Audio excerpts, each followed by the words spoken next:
إن الحمد لله نحمده ونستعينه ونعوذ بالله من شرور أنفسنا من سيئات أعمالنا من يهده الله فلا مضل له ومن يضلله فلا هادي له وأشهد أن لا إله إلا الله وحده لا شريك له وأشهد أن محمدا عبده ورسوله أما بعد فإن خير الحديث كتاب الله وخير الهدي هدي محمد صلى الله عليه وسلم وشر الأمور محدثاتها وكل محدثة بدعة وكل بدعة ضلالة وكل ضلالة في النار.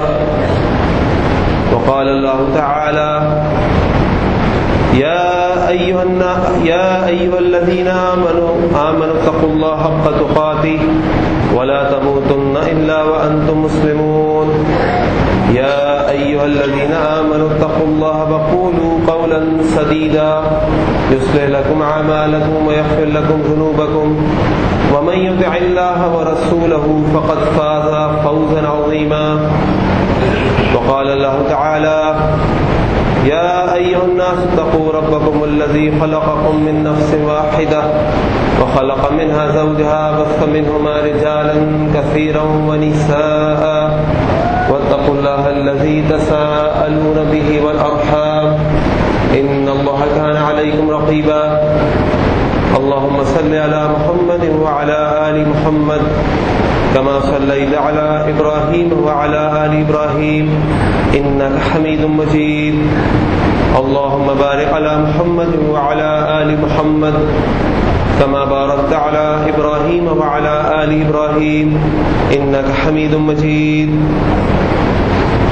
رب اشرح لي صدري ويسر لي أمري واحلل عقدة من لساني يفقهوا قولي. سبحانك لا علم لنا إلا ما علمتنا إنك أنت العليم الحكيم. اللهم أرنا الحق حقا وارزقنا اتباعه وأرنا الباطل باطلا وارزقنا اجتنابه. اللهم لا سهل إلا ما جعلته سهلا وأنت تجعل الحزن إذا شئت سهلا.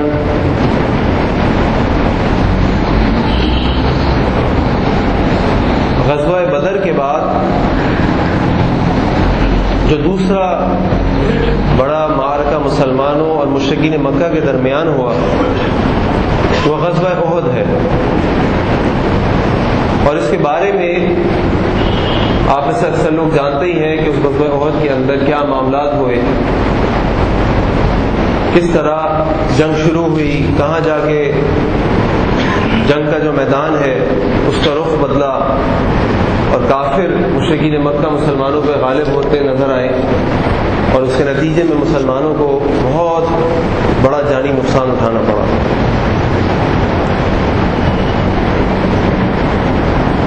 غزوہ احد کے لیے جب مسلمان میدان میں پہنچے تو رسول اللہ صلی اللہ علیہ وسلم نے مختلف ٹولیاں بنا کے، جیسا کہ جب کوئی جنگ ہوتی ہے تو مختلف ٹیمز بنائی جاتی ہیں، کوئی کسی محاذ پہ کسی کو رکھا جاتا ہے، کسی کو کسی محاذ کے اوپر رکھا جاتا ہے، اور ان تمام ٹیم کے اوپر ایک انچارج ہوتا ہے، چاہے کہیں وہ کیپٹن ہوتا ہے، کہیں وہ میجر ہوتا ہے، کہیں لیفٹننٹ ہوتا ہے، اور کوئی بھی ہوتا ہے، وہ اس ٹیم کے لیے آرمی جنرل یا امیر یا جو بھی ہیڈ ہے اس کا نمائندہ ہوتا ہے۔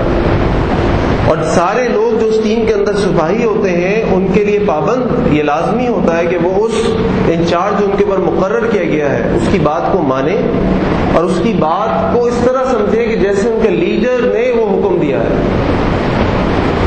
تو رسول اللہ صلی اللہ علیہ وسلم نے بھی مختلف قسم کی مختلف ٹولیاں بنائی، ٹیمز بنائی اور مختلف جگہوں پہ ان کو رکھ دیا کہ تم یہاں ہوگے، تم یہاں ہوگے، تم یہاں ہوگے.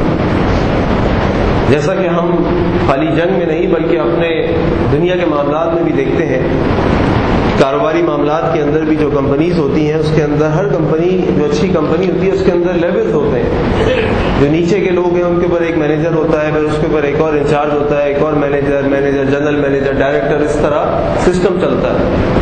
اگر اس سسٹم کو فالو نہ کیا جائے تو پورا نظام درم برم ہو جائے، کیونکہ ایک لیڈر، ایک امیر، ایک ہیڈ ہر جگہ تو نہیں پہنچ سکتا. وہ اپنے نمائندے مقرر کرتا ہے اور وہ نمائندے اس کے طرف سے باقی لوگوں کو ہدایات دیتے ہیں کہ جن پر اس کو مقرر کیا گیا. اسی طریقے سے رسول اللہ صلی اللہ علیہ وسلم نے احد کے میدان میں ایک درے کے اوپر عبداللہ بن جبیر رضی اللہ عنہ کی سربراہی کے اندر 50 تیر اندازوں کا ایک دستے کو وہاں پہ اپوائنٹ کیا اور ان سے کہا کہ تم اس درے کے اوپر موجود رہو گے، اور یہ ہدایات بھی دی کہ اگر ہم یہ جنگ جیتنے لگے تو بھی تم نے اس درے کو اس وقت تک نہیں چھوڑنا جب تک کہ میں تمہیں اس کو چھوڑنے کا حکم نہ دوں. اور یہ ہدایات بھی دی کہ اگر تم دیکھو کہ جانور پرندے بھی ہمیں اچک کر لے کر جا رہے ہیں، یعنی ہمیں شکست ہو رہی ہے، اس صورت میں بھی تم نے اس درے کو نہیں چھوڑنا.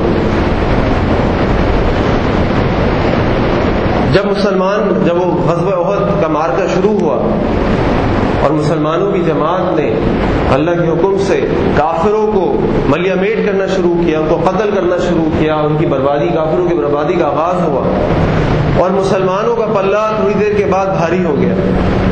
تو جب درے کے اوپر موجود تیر اندازوں نے یہ دیکھا کہ مسلمان یہ جنگ جیت گئے ہیں اور اب نیچے مال غنیمت پڑا ہوا ہے اور مسلمان جو نیچے میدان کے اندر جنگ لڑ رہے تھے اس مال غنیمت کی طرف جا رہے ہیں اور اس کو اٹھا رہے ہیں، تو انہوں نے بھی یہ کہا کہ اب تو جنگ ختم ہو گئی، ہم بھی اس مال غنیمت کو اٹھائیں گے.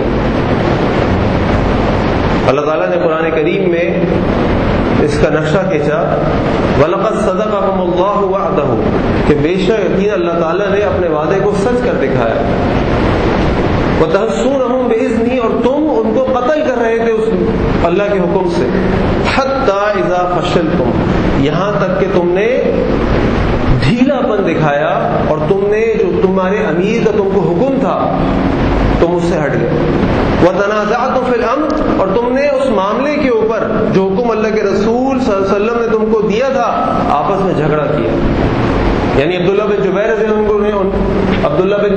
اللہ عنہ نے ان سے کہا کہ دیکھو یہ درہ نہیں چھوڑنا، کیونکہ رسول اللہ صلی اللہ علیہ وسلم نے ہمیں واضح طور پہ حکم دیا ہے کہ ہم شکست کھائیں یا فتح ہمارا مقدر بنے، تم لوگوں نے اس وقت تک اس درے کو نہیں چھوڑنا جب تک کہ میں تم کو حکم نہ دوں اس درے کو چھوڑنے کا، لہذا ہمیں اس درے کو نہیں چھوڑنا. لیکن 50 میں سے 40 مسلمان تیر اندازوں نے وہ درہ چھوڑ دیا. اور اللہ تعالیٰ نے فرمایا وَعَصَيْتُمْ حَتَّى إِذَا فَشِلْتُمْ وَتَنَازَعْتُمْ فِي الْأَمْرِ وَعَصَيْتُمْ مِنْ بَعْدِ مَا أَرَاكُمْ مَا تُحِبُّونَ، اس چیز کو دیکھنے کے بعد جس سے تم محبت کرتے تھے یعنی مال غنیمت، اس کو تم نے پڑا ہوا دیکھا تو تم نے رسول اللہ صلی اللہ علیہ وسلم کے حکم کی نافرمانی کی اور تم اس مال کی طرف دوڑے. اس کا نتیجہ یہ ہوا کہ خالد بن ولید رضی اللہ عنہ جو اس وقت تک ایمان لے کر نہیں آئے تھے اور کافروں کے لشکر کے سپہ سالار تھے، وہ پیچھے سے 3 دفعہ اس سے پہلے بھی حملہ کر چکے تھے گھوم کے، لیکن تینوں دفعہ انہیں شکست کھائی تھی کیونکہ وہ 50 تیر انداز میں موجود تھے. جب انہوں نے دیکھا کہ ان 50 میں سے 40 تیر اندازوں نے وہ درہ چھوڑ دیا، وہ گھوم کر واپس آئے اور مسلمانوں کو جو 10 مسلمان وہاں رہ گئے تھے ان پہ اٹیک کیا اور پیچھے سے حملہ کرتے ہوئے نیچے میدان میں آئے اور مسلمانوں پہ حملہ کر دیا.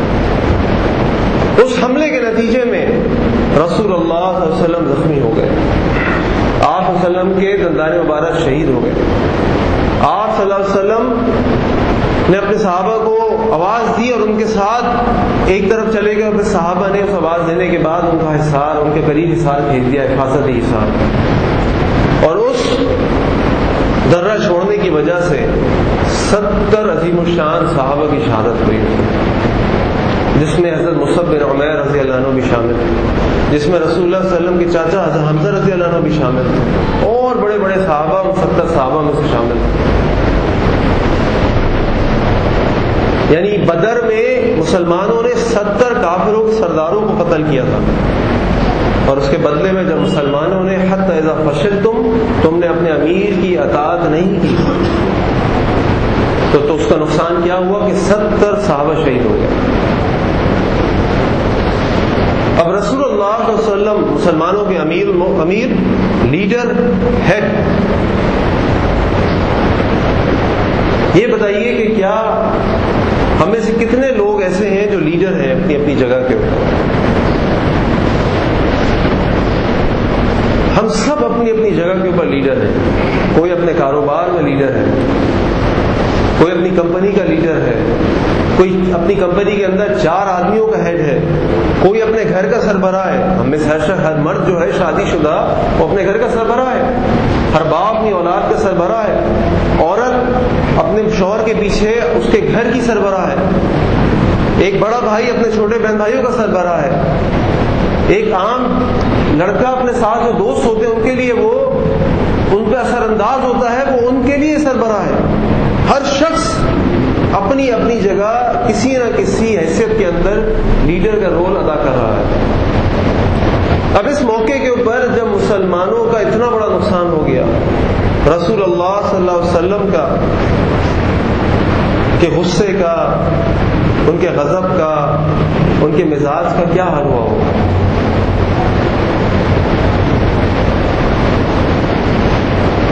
خالی شکست نہیں ہوئی، کوئی چھوٹی موٹی بات نہیں ہے یہ۔ مسلمان اور مشرکین مکہ کے درمیان اتنا بڑا معرکہ، 70 مسلمان صحابہ شہید ہو گئے۔ آپ کے چچا حمزہ رضی اللہ عنہ کا مسئلہ کیا گیا، ان کو شہید کر دیا گیا، آپ صلی اللہ علیہ وسلم کے دندان مبارک شہید ہوئے۔ اب صحابہ جنہوں نے درہ چھوڑا ان میں سے کچھ بچ بھی گئے ہوں گے، اب انہوں نے رسول اللہ صلی اللہ علیہ وسلم سے اس شکست ہونے کے بعد، اس معاملے کے بعد رسول اللہ صلی اللہ علیہ وسلم سے اس نقصان اٹھانے کے بعد ملاقات کرنی، اور رسول اللہ صلی اللہ علیہ وسلم کو بھی اتنے بڑے حادثے کے بعد اپنے صحابہ سے ملاقات کرنی۔ اس ملاقات ہونے سے پہلے اللہ رب العزت نے نبی کریم صلی اللہ علیہ وسلم کو کچھ ہدایات دی قرآن کے اندر، اور یہی میرا موضوع ہے آج کا۔ اللہ رب العزت نے سورہ آل عمران فرمایا فَبِمَا رَحْمَةٍ مِّنَ اللَّهِ لِنتَ لَهُمْ، اور ہم نے آپ کے لیے آپ ایک خاص رحمت کی اپنی طرف سے کہ آپ کے اندر نرمی پیدا کر دی ان لوگوں کے لیے۔ یعنی ہر کوئی بھی شخص آپ اس طرح دیکھ لے کہ ہمارا اگر کوئی ذرا سا بھی گھر کے اندر کوئی معاملہ ہو جائے، ہمارے گھر والوں سے کوئی غلطی ہو جائے، ہمارے بچوں سے کوئی غلطی ہو جائے، ہماری بیوی سے کوئی غلطی ہو جائے، ہمارے دفتر کے اندر ہمارے ماتحتوں سے کوئی غلطی ہو جائے، تو ہم کیا حل کرتے ہیں ان کا؟ گالیاں، مارنا، دھکے دینا، یہ سارے کام ہوتے ہیں۔ وہاں اتنا بڑا معاملہ کہ مسلمان اور مشرکین مکہ کی جنگ، 70 صحابہ شہید، لیکن اللہ تعالیٰ کی طرف سے لیڈرز کے لیے کیا ہدایت؟ لنت لہم، تم نے ان کے لیے نرم ہونا ہے، کیونکہ ہم نے خاص تم پہ کرم کیا ہے کہ تمہیں نرمی دکھانی ہے ان کے لیے۔ اب جب صحابہ وہاں موجود، رسول اللہ صلی اللہ علیہ وسلم کا ان سے معاملہ، ان سے ملاقات، لیکن ان کی ملاقات سے پہلے اللہ تعالیٰ نے نبی کریم صلی اللہ علیہ وسلم کو ہدایت دی کہ تم ان سے نرمی برتو گے، کیونکہ دیکھیے اگر کوئی شخص سخت ہوگا، جیسے کہ اللہ تعالیٰ نے آگے فرمایا وَلَوْ كُنْتَ فَظًّا، اگر تم اپنا چہرہ سختی والا کر لو گے، تم غصے والے ہو جاؤ گے، غلیظ القلب، اور تمہارا دل بھی سخت ہو جائے گا ان کے لیے، لَانْفَضُّوا مِنْ حَوْلِكَ، وہ تمہارے پاس سے دور چلے جائیں گے۔ عربی زبان میں جب شیشے کا گلاس ٹوٹتا ہے تو تو شیشے کا گلاس جب ٹوٹ کے کرچی کرچی ہوتا ہے اس کو کہتے ہیں انفتا. جب شیشے کا گلاس ٹوٹ کے کرچی کرچی ہو جائے تو اس کو جوڑا جا سکتا ہے واپس. یعنی قرآن اتر رہا ہے, نبی کریم صلی اللہ علیہ وسلم موجود ہیں, بہترین امت دنیا کی صحابہ کرام وہاں پہ, اس کے باوجود اگر ان کا لیڈر ان سے نرمی نہیں دکھاتا, ان سے سختی سے بات کرتا, تو لنفدوا من حولک, وہ تمہارے سے دور ہو جاتے, وہ تم سے اس طرح بھاگ کھڑے ہوتے کہ پھر ان کو جوڑنا مشکل ہو جاتا. لہٰذا اللہ تعالیٰ نے تم پہ خاص کرم کیا کہ اللہ تعالیٰ نے تمہارے دل کے اندر نرمی ڈالی. اب ٹھیک ہے, میں نے معاف کر دیا, میرا کسی نے بہت بڑا نقصان کیا, وہ میرے پاس آیا اور میں اس سے ملا اور میں نے کہا ٹھیک ہے میں نے تمہیں, اب میں اس سے بات کر رہا ہوں, لیکن اللہ تعالیٰ نے نبی کریم صلی اللہ علیہ وسلم کو حکم دیا فاعفوا عنہم, ان کو معاف کر دو. اللہ تعالیٰ 70 صحابہ شہید ہو گئے, فاعفوا عنہم, معاف کر دو. اللہ تعالیٰ میری بات نہیں مانی, انہوں نے میری نافرمانی کی, فاعفوا عنہم, معاف کر دو. میں نے ان کو صاف صاف بولا تھا کہ یہاں سے تم ہلو گے نہیں جب تک کہ میں تمہیں حکم نہ دوں, فاعفوا عنہم, معاف کر دو. یہ لیڈرشپ کے تقاضے ہیں. ہم میں سے ہر شخص کو شوق ہوتا ہے کہ ہم لیڈر بن جائیں, ہماری بات ہر جگہ مانی جائے, ہمیں بڑا بنایا جائے. لیکن اس بڑے بننے کے, اس لیڈر بننے کے بھی تقاضے ہیں, چیلنجز ہیں. اور وہ چیلنج یہ ہے کہ تمہیں اتنا نرم ہونا ہے کہ ان کی بڑی سے بڑی غلطی پہ فاعفوا عنہم. اچھا جی, وہ آئے میرے پاس, میں نے ان کو کہا ٹھیک ہے میں نے تمہیں معاف کر دیا, لیکن دل کے اندر ابھی کچھ ہے, اتنا بڑا نقصان ہو جائے میرا, کیا کر سکتا ہوں؟ میرے پاس کوئی شخص آیا, میں نے کہا ٹھیک ہے میں نے معاف کر دیا, لیکن اللہ تعالیٰ نے کہا خالی معاف نہیں, واستغفر لهم, تم نے ان کے لیے دعا بھی کرنی ہے اور تم نے ان کے لیے اللہ سے معافی بھی مانگنی ہے. یعنی اس حد تک اللہ تعالیٰ لیڈرز کو یہ پیغام دے رہے ہیں کہ اپنے دل کو نرم کرو, معاف کر دو, اور اتنا معاف کر دو کہ اب تم ان کے لیے دعا کرو اللہ سے. واستغفر لهم, اب تم اللہ سے ان کے لیے دعا کرو. ٹھیک ہے میں اللہ سے ان کے لیے دعا بھی کرتا ہوں. اب جو میرے ماتحت ہیں, جنہوں نے میرے ساتھ یا میرے لیے اتنا بڑا نقصان کر دیا, اب لیکن ان کے دل میں تو ہوگا کہ میں اب کس منہ سے ان کے پاس جاؤں, اب میں دور دور ہی رہتا ہوں, کیونکہ اگر میں جاؤں گا تو پتہ نہیں ان کے دل میں میرے لیے کیا بات ہو. میرا تو مجھے تو نہیں لگتا کہ اب میرے لیے وہ عزت ہوگی ان کے پاس. تو اللہ تعالیٰ نے لیڈرز کو, رسول صلی اللہ علیہ وسلم کو ایک اور حکم دیا, فاعفوا عنہم, معاف کر دو ان کو, واستغفر لهم, ان کے لیے استغفار کرو, وشاورہم فی الامر, اب تم ان سے مشورے بھی کرو. یعنی واپس ان کو اسی جگہ لے آؤ جہاں وہ اس معاملے سے پہلے موجود تھے. ان کے حوصلے, ان کے دل کو, ان کے مراز کو اتنا ہی بلند کر دو کہ جہاں وہ پہلے موجود تھے. اب تم سے مشورے بھی کرو, دوبارہ بلاؤ کہ ہاں بھائی اب یہ معاملہ ہے, بتاؤ کیا کرنا چاہیے, تمہارا کیا خیال ہے, ابو بکر تم کیا کہتے ہو, عثمان تم کیا کہتے ہو رضی اللہ عنہ.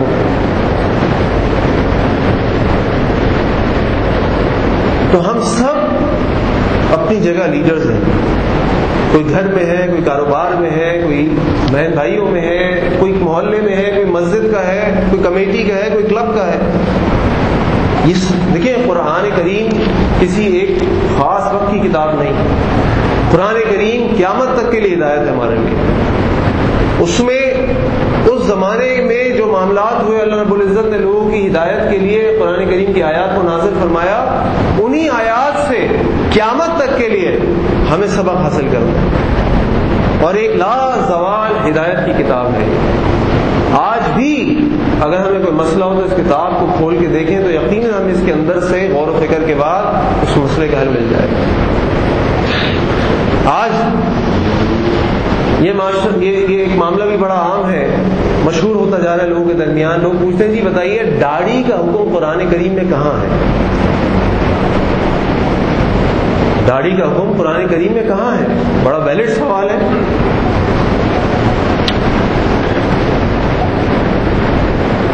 اگر داڑھی کے حکم کے لیے ہمیں قرآن کی آیت چاہیے تو اسی قرآن کے اندر بھی تو بے شمار مقامات کے اوپر یہ لکھا ہے جو میں نے ابھی جمعے کے خطبے میں بھی جو آیت پڑھی جاتی ہے، وَمَن يُطِعِ اللَّهَ وَرَسُولَهُ، جو اللہ اور اس کے رسول کی اطاعت کرے گا، فَقَدْ فَازَ فَوْزًا عَظِيمًا، وَيَقِينًا عظیم کامیابی سے ہمکنار ہو جائے گا. یہ بھی تو اس قرآن میں لکھا ہوا ہے. یہ بھی تو اس قرآن میں لکھا ہوا ہے کہ قُلْ إِن كُنتُمْ تُحِبُّونَ اللَّهَ، اگر تم اللہ سے محبت کرتے ہو فَاتَّبِعُونِي، میری اتباع کرو، اللہ تم سے محبت کرنے لگے. یہ بھی تو قرآن میں لکھا ہوا ہے. اسی قرآن میں تو لکھا ہے کہ رسول اللہ صلی اللہ علیہ وسلم کی بات بھی ماننی ہے تم نے. اور ان کی بات ماننے کا مطلب یہ، جیسے کہ میں نے آپ کو کہا کہ جب جنگ ہوتی ہے اور آرمی کی طرف سے کسی کیپٹن کو 10-15 سپاہیوں کے اوپر انچارج مقرر کر دیا جاتا ہے اور کہا جاتا ہے کہ بھئی یہ تمہارا انچارج ہے، حکم دے، ماننا پڑے گا. تو اللہ رب العزت نے نبی کریم صلی اللہ علیہ وسلم کو ہمارے اوپر ہدایت کے لیے بھیجا، مبشر اور منذر بنا کے بھیجا کہ ہمیں خوشخبری سنائیں، ہمیں ڈرائیں.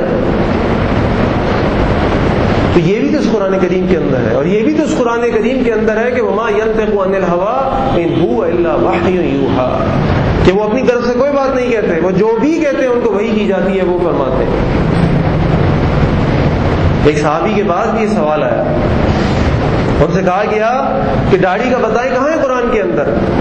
انہوں نے قرآن کھولا، سورۃ الحشر کھولی اور کہا کہ دیکھو یہ لکھا ہوا وَمَا آتَاكُمُ الرَّسُولُ فَخُذُوهُ، جو تمہارا رسول تم کو دے اس کو لے لو، وَمَا نَهَاكُمْ عَنْهُ فَانتَهُوا، اور جو جس چیز سے تم کو روکے اس سے رک جاؤ. اب کہاں حکم دے گا؟ اپنے کلام میں، اپنی احادیث میں، اپنے صحابہ کے ذریعے میں حکم دے گا، خود کر کے دکھائے گا.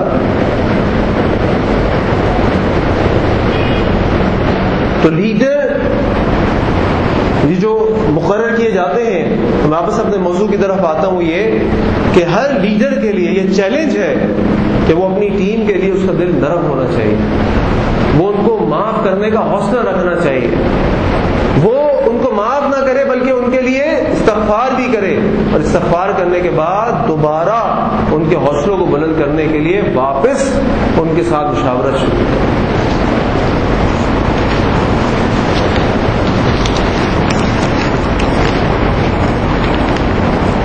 پھر اللہ کا حکم کہ فَإِذَا عَزَمْتَ فَتَوَكَّلْ اللَّهُ، اور پھر جب تم عزم کر لو، یعنی مشاورت کے بعد کسی کام کا عزم کر لو، تو فَتَوَكَّلْ عَلَى اللَّهُ، تو اللہ پہ توکل کرو. إِنَّ اللَّهَ يُحِبُّ الْمُتَوَكِّلِينَ، بے شک اللہ تعالیٰ اللہ پر توکل کرنے والوں سے محبت کرتے ہیں. لیکن ان ساری لیڈرشپ کوالٹیز کے بعد بھی کہیں یہ مت سمجھ بیٹھنا کہ تم بڑے اچھے لیڈر بن گئے ہو. اب تم کوئی بھی کام کرا سکتے ہو لوگوں سے، اور تم کسی بھی تمہیں مشن پہ ڈالا جائے تو اس مشن میں تم کامیاب ہو جاؤ گے. اللہ تعالیٰ نے فوراً وارن کر دیا اس آیت کے بعد. اگلی آیت کے اندر تعالیٰ نے فرمایا إِن يَنْصُرْكُمُ اللَّهُ، اگر اللہ تمہاری مدد کرے، فَلَا غَالِبَ لَكُمْ، تو تم پر کوئی غالب نہیں آ سکتا. یہ اللہ کی مدد ہے جو تمہیں کسی کام میں کامیاب کرتی ہے، کسی جنگ میں کامیاب کرتی ہے، کسی مسئلے میں تمہیں کامیابی سے ہمکنار کرتی ہے. تمہارا کوئی کمال نہیں. تم کتنے بھی اچھے لیڈر بن جاؤ، یہ ساری کوالٹیز تو ضروری ہے لیڈر کے لیے، لیکن اس کے باوجود بھی اصل حکم اللہ رب العزت کا ہوگا تو تمہارا کام ہوگا. اگر اللہ کا حکم نہیں ہوگا تو تمہارا کام نہیں ہوگا. تو ان تمام چیزوں کے بعد ہر لیڈر کو، یعنی مجھے اور آپ کو، ہم سب کو اپنی ہر کوشش کے بعد اس کے اندر بہترین طریقے سے وہ کوشش کرنے کے بعد بھی اللہ رب العزت سے دعا کرنی ہے، اسی کی طرف دیکھنا ہے، اسی کے لیے ہاتھ اٹھانا ہے. وَإِن يَخْذُلْكُمْ، اور اگر اللہ رب العزت تم کو ذلیل کر دے، تم کو ناکامی سے دوچار کر دے، فَمَنْ ذَا الَّذِي يَنْصُرُكُم مِّن بَعْدِهِ، تو اس کے بعد کون ہے جو تم کو تمہاری مدد کرے گا؟ کیونکہ جس کی مدد سے اللہ رب العزت نے ہاتھ کھینچ لیا تو پھر کوئی اس کی مدد کرنے والا نہیں، پھر اس کا کوئی ولی، کوئی نصیر نہیں. تو میری آج کی جو بات اس کا لب لباب یہ کہ ہم میں سے ہر شخص لیڈر ہے. اللہ رب العزت نے ہم سب کو کسی نہ کسی مقام کے اوپر یہ ذمہ داری دی ہے، اور اس ذمہ داری کا چیلنج یہ ہے، تقاضا یہ ہے کہ ہمیں اپنے ماتحتوں کے لیے نرم ہونا ہے. اگر ہم نرم نہیں ہوں گے تو لن فضوا من حولک، وہ ہم سے دور ہو جائیں گے. ہم سوچتے ہیں کہ بھئی ہم نے تو صحیح بات کی ہے، یہ کیوں ہماری بات نہیں مانتا، یہ کیوں ہم سے دور ہو گیا، اس کی بات کیوں سمجھ میں نہیں آتی. اس کی وجہ یہی ہے کہ ہماری جو سختی ہے، وَلَوْ كُنْتَ فَظًّا غَلِيظَ الْقَلْبِ، یہ تمہاری سختی ہے، تمہاری آواز کی سختی ہے، تمہاری دل کی سختی ہے، اس کی وجہ سے لوگ تم سے دور ہو جاتے ہیں.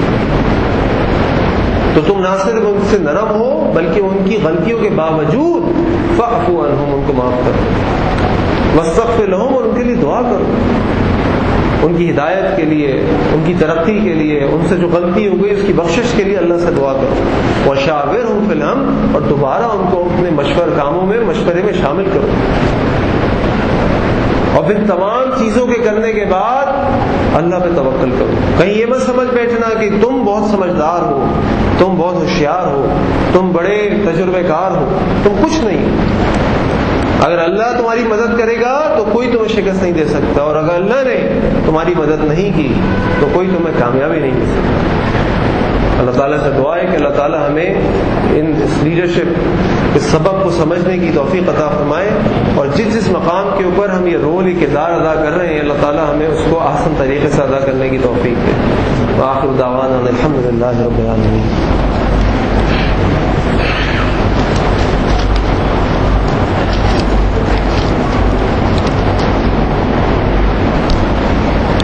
إن الحمد لله نحمده ونستعينه ونعوذ بالله من شرور أنفسنا من سيئات أعمالنا من يهده الله فلا مضل له ومن يضلله فلا هادي له وأشهد أن لا إله إلا الله وحده لا شريك له وأشهد أن محمدا عبده ورسوله. أما بعد فإن خير الحديث كتاب الله وخير الهدي هدي محمد صلى الله عليه وسلم وشر الأمور محدثاتها وكل محدثة بدعة وكل بدعة ضلالة وكل ضلالة في النار. اللهم صل على محمد وعلى آل محمد كما صليت على إبراهيم وعلى آل إبراهيم إنك حميد مجيد. اللهم بارك على محمد وعلى آل محمد كما باركت على إبراهيم وعلى آل إبراهيم إنك حميد مجيد.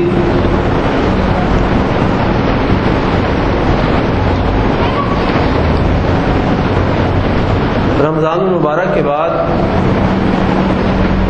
آپ سب جانتے ہیں کہ مختلف مقامات کے اوپر قرآن کریم، تفاسیر، احادیث، عربی زبان، سیرت، ان تمام چیزوں کے لیے مختلف قسم کے کورسز شروع کیے جاتے ہیں، اور اس کو رمضان کے بعد شروع کرنے کی وجہ یہ ہوتی ہے کہ رمضان میں لوگوں کا جو شوق ہوتا ہے، جو جذبہ عبادت ہوتا ہے وہ بہت زیادہ ہوتا ہے، اور اسی کو اگر رمضان کے فوراً بعد کیچ کر لیا جائے، لوگوں کو ان چیزوں میں مشغول کر دیا جائے تو یہ معاملہ چل نکلتا ہے. اسی سلسلے میں الہدا میں بھی جو پچھلے ماشاءاللہ 5 سال سے کورس چل رہا ہے، اس کا 6واں سال آج کے دن رات سے انشاءاللہ کلاسز کا آغاز ہے. تو آپ لوگوں سے درخواست ہے کہ اگر آپ اپنے وقت میں سے کچھ وقت نکال لیں، 8 سے 9:30 بجے اس کا ٹائم ہے، اس کے اندر تفسیر، ترجمہ اور مختلف موضوعات کے اوپر علماء کرام کے دروس ہوں گے انشاءاللہ. پیر، بدھ اور جمعہ اس کی کلاسز کے اوقات ہیں. اگر آپ اس کے لیے ٹائم نکال لیں تو انشاءاللہ بہت فائدہ ہوگا، کیونکہ دیکھیے ایک تو علم حاصل کرنے کا طریقہ یہ ہوتا ہے کہ ہم جمعے کی نماز میں آتے ہیں، خطبہ سنتے ہیں، اس کے علاوہ مختلف دروس جہاں جہاں اللہ رب العزت توفیق دیتے ہیں، موقع دیتے ہیں، ہم بیٹھتے ہیں، سنتے ہیں. لیکن یہ سارے موضوعات مختلف ہوتے ہیں، کہیں کبھی کوئی بات ہو رہی ہوتی ہے، کبھی کوئی بات ہو رہی ہوتی ہے، کبھی کوئی بات ہو رہی ہوتی ہے. اس سے ہماری معلومات میں تو اضافہ ہو جاتا ہے، لیکن اس سے علم کی گہرائی پیدا نہیں ہوتی. علم کی گہرائی جب پیدا ہوتی ہے کہ آپ کسی خاص موضوع کو مسلسل سمجھیں اور اس کی گہرائی میں جائیں. یا جیسے تفسیر ہے، ترجمہ ہے، تو آپ اس کو چاہے تھوڑا تھوڑا کریں لیکن مسلسل کرتے رہیں، تو پھر آپ دیکھیں گے کہ سال بعد، 2 سال بعد، 3 سال کے بعد کتنی انسان کے اندر بہتری، اور کسی ایک موضوع کے اوپر، ایک خاص معاملے کے اوپر وہ اچھی معلومات اس کو حاصل ہو جاتی ہے. اس کا نتیجہ یہ نکلتا ہے کہ اس کے علم میں اضافہ ہو جاتا ہے، اس کا عمل بہتر ہو جاتا ہے، اور وہ جو غلطیاں کر رہا ہوتا ہے اپنے اعمال کے اندر، اپنی عبادات کے اندر، وہ دور ہو جاتا ہے. اور اس سے بڑھ کر ایک اور بہت بڑا فائدہ یہ ہوتا ہے کہ انسان کا علماء کے ساتھ تعلق پیدا ہو جاتا ہے، ایک عام آدمی کا. اس کا نتیجہ نکلتا ہے کہ جو ہمارے روزمرہ کے مسائل ہیں، جس میں ہم مختلف چیزیں ہمارے سامنے آ رہی ہوتی ہیں، ہم وہ مسائل ان علماء اپنے استادوں کے ساتھ ڈسکس کر سکتے ہیں. اگر یہ موقع ہمیں نہیں ملتا تو پھر ہم کہاں سے فتاوے لیتے ہیں؟ ہم ٹی وی سے فتاوے لیتے ہیں، ہم اخبارات سے فتاوے لیتے ہیں جن کے پیچھے خاص ایجنڈا ہوتا ہے. ہم عام لوگوں کی باتوں سے فتاوے لیتے ہیں، اور اس کا نتیجہ یہ نکلتا ہے کہ پھر ہمارا عمل جو ہے وہ غلط اور خراب ہوتا جاتا ہے. تو کوشش کریں، چاہے یہاں آپ وقت نکال سکیں، چاہے کہیں اور وقت نکال سکیں، لیکن لازماً کسی نہ کسی علمی حلقے کے ساتھ جڑ جائیں. آپ کا علم، آپ کا عمل بہتر ہو جائے گا، اور روزمرہ کے جو ہمارے مسائل آتے رہتے زندگی کے اندر، اس میں ہمیں علماء کی رہنمائی حاصل ہو جائے گی. تو اللہ تعالیٰ سے دعا ہے کہ اللہ تعالیٰ ہم سب کو دین کا علم حاصل کرنے کی توفیق عطا فرمائے، اور جو بھی علم حاصل کرے اللہ تعالیٰ اس علم کے ذریعے سے ہمارے عمل میں بہتری پیدا کرے، ہمارے عقیدے میں بہتری پیدا کرے، اور ہمیں گناہوں سے محفوظ فرمائے. اس سلسلے میں کوئی معلومات آپ کو حاصل کرنی ہو تو نماز کے بعد آپ مجھ سے مل سکتے ہیں انشاءاللہ. اس کے علاوہ ہمارے مسعود رضوان صاحب جو ہمارے خطیب ہیں، ماشاءاللہ ان کی صحت روز بروز بہتر ہو رہی ہے. میری آج بھی ان سے بات ہوئی تو ماشاءاللہ ان کی آواز پہلے سے بہت بہتر ہے، اور ان کی غذا بھی شروع ہو گئی ہے، انہوں نے چہل قدمی بھی شروع کر دی ہے. اللہ تعالیٰ سے دعا ہے کہ اللہ تعالیٰ ان کو اپنی خاص رحمت سے شفاء کاملہ و عاجلہ عطا فرمائے. اور بھی جو لوگ بیمار ہیں، پریشان حال ہیں، اللہ تعالیٰ ان کی بیماریوں کو، پریشانیوں کو دور فرمائے. اللہ تعالیٰ ہمارے ملک کے حالات کو بہتر فرمائے. اللہ تعالیٰ ہمارے شہر کراچی کے حالات کو بہتر فرمائے. اللہ تعالیٰ ہمارے جان و مال اور عزت کی حفاظت فرمائے. اللہ تعالیٰ ہمیں نیک اولاد بنائے اور نیک اولاد عطا فرمائے. اللہ تعالیٰ ہمیں ہر قسم کے شرک سے، بدعت سے اور ریاکاری سے محفوظ فرمائے. اللہ تعالیٰ ہمیں قرآن و سنت پر عمل کرنے کی توفیق عطا فرمائے. اللہ تعالیٰ ہمیں ہمارے دلوں کے اندر جو ایک دوسرے کے لیے بغض ہے، کینہ ہے، حسد ہے، اللہ تعالیٰ ہمیں اسے محفوظ فرمائے. اللہ تعالیٰ ہمیں ہر بد نظری سے اور جادو سے محفوظ فرمائے. یہ معاملہ آج کل بہت زیادہ بڑھتا جا رہا ہے، جادو کا، بد نظری کا. لوگ پریشان ہیں، بیمار ہو رہے ہیں، تکالیف میں مبتلا ہیں. اللہ تعالیٰ ہم سب کو اسے محفوظ فرمائے. ان اللہ یأمرکم بالعدل والإحسان وإیتاء ذی القربى وینہی عن الفحشاء والمنکر والبغی یعظکم لعلکم تذکرون. سبحان ربک رب العزة عما یصفون وسلام علی المرسلین والحمد للہ رب العالمین.